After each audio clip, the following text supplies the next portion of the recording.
Voilà, nous voilà de nouveau pour la feuille 3 d'exercice. Alors, commençons par l'échauffement. La question 1. Alors, on a 1, 2, 3. Voilà. Ça ressemble plus à un tableau. Oula, qu'est-ce qui se passe? Voilà. A, 1, 2, 3 et B, A, B, C, D. Ok. Est-ce qu'on définit une application de A dans B avec les recettes suivantes? Alors, recette A, on a que 1 est envoyé sur A et 3 est envoyé sur D. Donc, non, parce que il manque la correspondance avec 2. Recette B, alors 1 sur A, et puis on a C sur 2 et 3 sur 1. Donc, ça, c'est un truc de A dans A, et ça, c'est un truc de B dans A. Donc, non, là aussi. Ensuite, recette C. Là, on a 1 vers C, 3 vers B, 2 vers A, et tout va bien, 1 vers D. Mais là, on a un problème parce que à chaque élément de A doit correspondre un et un seul élément de B. Donc ici, non, encore une fois. Et recette D, 1 dans D, 3 dans A, et 2 dans D, ça c'est bon. C'est bien une application, parce qu'à chaque élément de A correspond un seul élément de B. Puis peu importe, D peut avoir plus d'antécédents, 1 et 2, comme dans ce cas-là. Mais c'est bien une application. On continue. Question 2. Il faut formaliser avec des quantificateurs les assertions suivantes. Alors, on a F, une application réelle des variables réelles. Alors, A n'est pas injectif. OK. Donc, on sait que injectif correspond à dire que pour toute x prime d'un R tel que x est différent de x prime,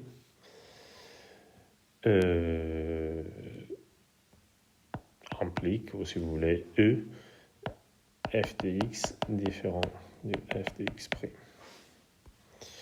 Et donc non injective,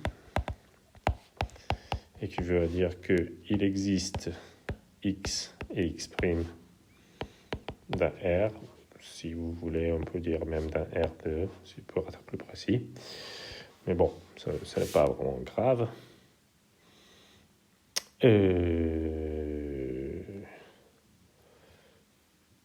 Alors,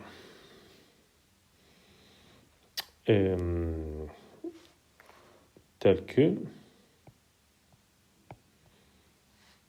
x est différent de x prime et f de x est égal à f de x prime. OK? Pourquoi est-ce que cela est la négation de cette assertion? Parce que pour les raisons suivantes, je pense que je vous avais déjà montré ces tableaux de vérité. Alors, vrai, vrai, faux, faux, vrai, faux, vrai, faux. Alors, s'il y a ça c'est vrai, ça c'est faux, ça c'est vrai, ça c'est vrai. Et si vous regardez A et non B, alors ça c'est bien faux, ça c'est vrai, ça c'est faux, ça c'est faux. Donc effectivement, A et non B est la négation de A implique B. Donc c'est exactement ce qu'on a utilisé ici. Ça c'est A et non B, et ça c'est A implique B. Disons A, enfin, ouais, pourquoi pas. A implique B, et ça c'est A et non B. Ok. Bien.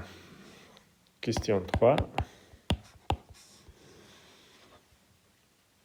Donnez les bancs supérieurs, inférieurs, plus grand élément, plus petit élément, s'il existe des parties suivantes. Alors, première partie, c'est moins 1, 0. Fermé ici et ouvert ici. Donc, le if est moins 1. Les sup est 0. On peut voir ça parce que les minorants, l'ensemble des minorants est moins infini, moins 1. Et l'ensemble des majorants est 0 plus infini. Et donc, moins 1 appartient à moins 1, 0. Donc, si le inf appartient aussi à l'ensemble en question, à la partie en section, donc le min, les plus petits éléments,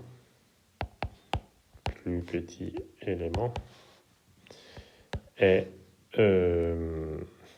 moins 1. Mais 0 n'appartient pas à notre partie, donc 0 n'est pas les max. Et en fait, les max n'existent pas. Ok, les plus grands éléments n'existent pas. Ensuite, on considère moins 2 plus infini. Et il n'y a pas de sup, parce que l'ensemble n'est pas majoré.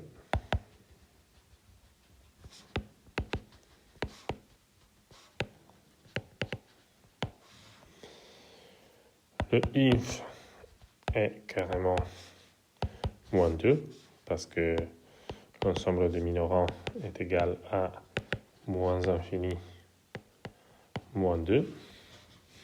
Mais il n'existe pas le min, parce que moins 2 n'appartient pas à notre ensemble. Ok, moins 2, ce n'est pas la min. Et comme il n'y a pas de sup, il n'y a pas de max non plus. Ensuite, n. N n'est pas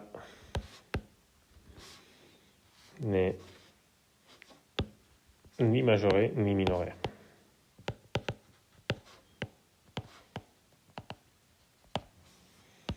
Donc, il n'existe pas de sup, il n'existe pas de inf. Et forcément, il n'existe pas non plus un max et un min.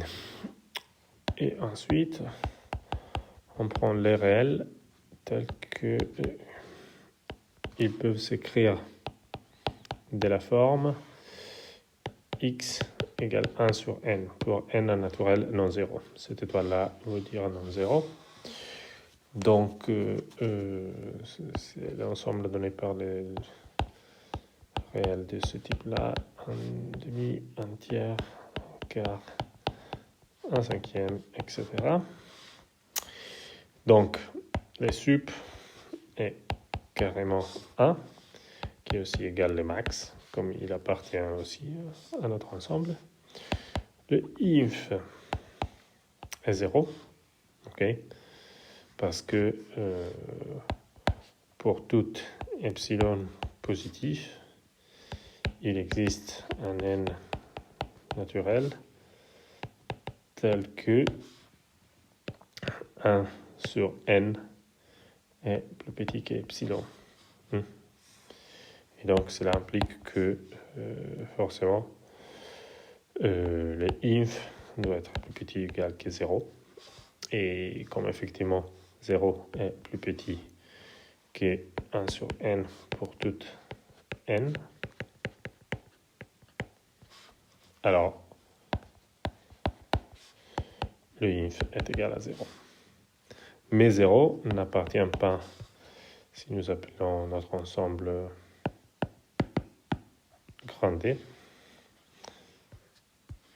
0 n'appartient pas à grand D. Donc 0 n'est pas le min, et en fait, le min n'existe pas. Voilà pour la question 3. Question 4.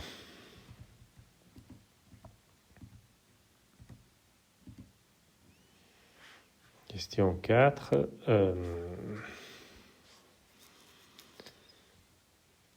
Alors, vrai ou faux? A. Il y a des parties ADR qui ont une borne supérieure, mais une borne supérieure, ça veut dire un souple, mais qui ne sont pas majorées. Ça, c'est faux. Okay. Comme la borne supérieure, elle est minimum, elle est plus petite du majorant. Donc, du coup, forcément, ils sont majorés. B. Si A a une borne supérieure, alors elle a un plus grand élément. Faux. Un contre-exemple est l'ensemble moins 1 sur n avec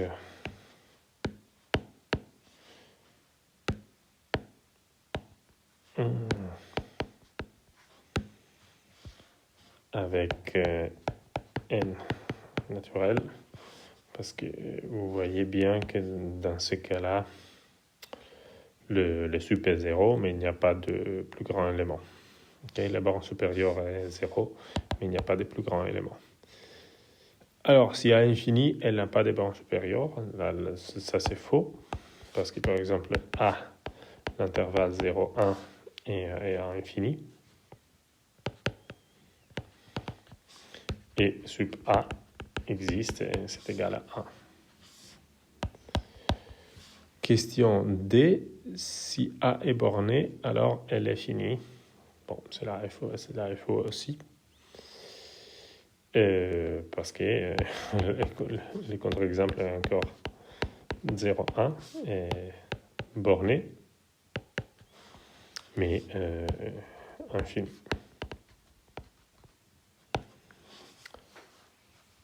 Ok. Voilà.